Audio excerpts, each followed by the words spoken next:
Okay, so I just walked into this newly opened bike shop in Santa Cruz near my home, and introduced myself, and I met this gentleman. Why don't you tell me your name again? My name is Shawn Wilson. And you're the owner? I'm the owner of Epicenter Cycling. Epicenter Cycling. Let me get a little closer here. Get the logo.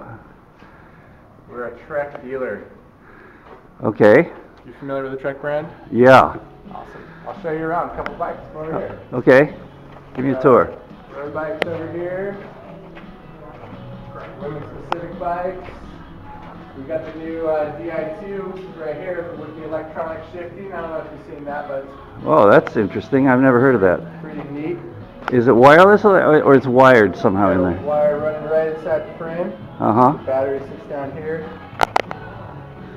That's where the industry is going in the long term. I think it's awesome. Very low maintenance. You can go like 2,000 miles on one battery charge.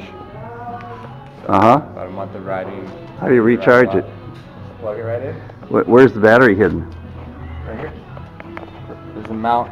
It's designed right on the frame.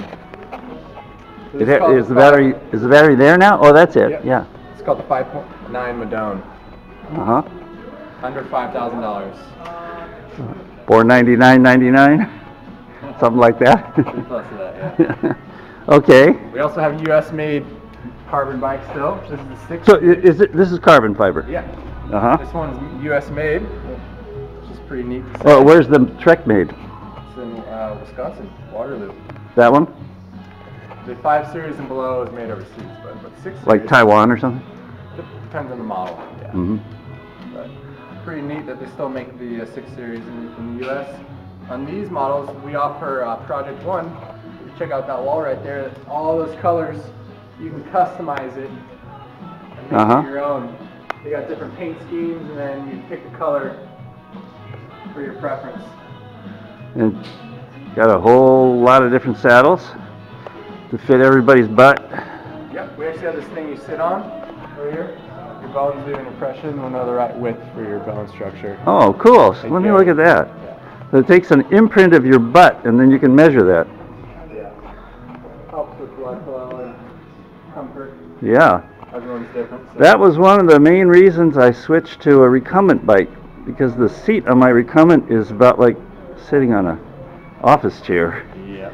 And it spreads the load, and it's nice foam. It's not memory foam, but it's nice. Because I kept getting sore in the crotch. Yeah, I tried all sorts of common, huh? Yeah, but that's why they do that. Basically 3 different width options within each seat now to help. I tried a special saddle that had just it was split, and it had just pads at the you know what's called the ischial tuberosity, your bone that you sit on, and that didn't work so well either for me. But I like the seat on the recumbent. Nice. Glad it works for you. That's awesome. So you don't have any recumbents here, but you have a wide variety. You have little beach cruiser types. What's your lowest cost bike and your highest cost bike? This guy right here, it's like $300. Uh-huh. We actually rent them out to people that want to cruise West Cliff. Uh-huh. And then over here are mountain bikes. It's a huge range from downhill bikes like this. This is 8 inches of suspension. Yeah, well, mountain bikes are really popular here in Santa Cruz because there's mountains. Yeah. I see people riding them just on the street too, maybe because they're cheap. That's downhill specific, but we got our all mountain bikes, cross country bikes, 29-inch wheel bikes. I sometimes hear about hybrid bikes. What does that mean? Right over here, right? So we have these bikes that are kind of in between. So you get road wheel size with a mountain bike handlebar. So I it's see. more upright, it's really comfortable. You get out there, get a good exercise in. Great for commuting, or for just someone that wants to get out there and be more upright than a road bike. Uh-huh. You get a little more clearance for a bigger air volume tire. And some of them are aluminum, some of them are carbon, the high end. You get some And carbon are some of them like steel, chromoly, or they don't make them that way? they're lower end, like entry level models, are going to have a steel fork with aluminum frame. Uh-huh. Another style is called dual sport. Basically a little more on the mountain side, but you still get that bigger wheel. So a little bit of suspension, better brakes, but a frame that's designed to take some single track or fire roads. This is a cool bike. This is what we consider an urban commuter, belt drive, 8-speed hub, super low maintenance. It's called the Soho Deluxe. Belt drive. Yep. Wow. Just like a timing belt in a car. How many thousand miles does that go before you have to change the belt? I haven't seen one worn out yet, but I mean, it's designed to be very, very low maintenance. I mean, Probably pretty lightweight too. Yeah, they use that similar designs on Harleys and a bit less torque on a bike, so you don't have to lubricate it, you just run it. Yeah. Keep it clean. And then we got other versions, single speeds. These are more of a comfort hybrid over here. So they're very upright. Does that mean it has slightly forward crank? Because it's what they call comfort bikes, or the day bike, you know? Yes. Some of the bikes have called feet first with the cranks a little farther forward. Yeah. This one is more of your traditional comfort hybrid, where you just upright posture, a little bit of suspension, the fork and C-post. The Navigator has a little bit slacker C-tube, so the cranks are a little bit farther forward. And then we have some Pures over there by the Cruisers where the cranks are really, really far forward. Which one? Yeah. We're still building all our bikes. We're going to have a grand opening May 5th, so we'll have much more inventory. Gonna give out any freebies? Yes. Donuts? We'll have barbecue and free swag. Swag. You can see the cranks are a lot farther forward on that model. And most of the Cruisers have that design. Yeah, that's kind of a crank forward design. Of course, not as far forward as on my bike. Let me get my bike over here.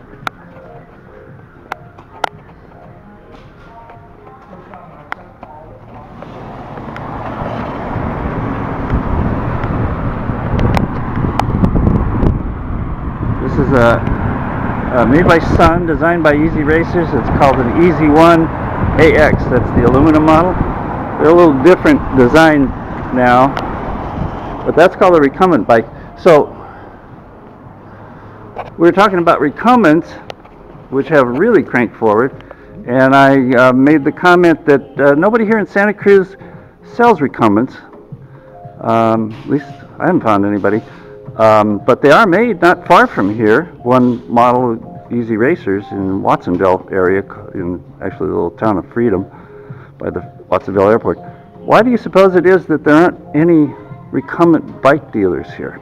We get the amount of demand is a lot less. Do you think that's because people don't know about them, or they just aren't suited to our area, or just in general people don't see the need for them? People just like the traditional bike a little bit more, but I mean, now that with this store we have more room, it could be a possibility in the future. Just with our other store, we're very, very tight, crammed in a much smaller space. Yeah, you'd be a natural for Easy Racers because they're right down the highway. They could fill the orders as they come in and customize them.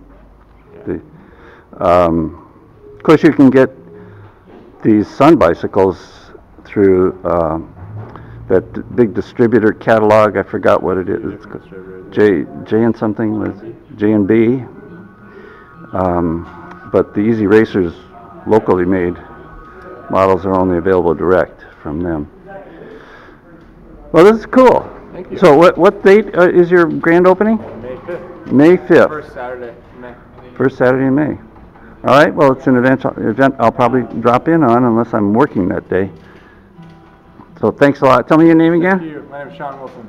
Shawn, thanks. And the name of your store is the Epicenter Cycling Center, and you have another location in Aptos, California, not far from here.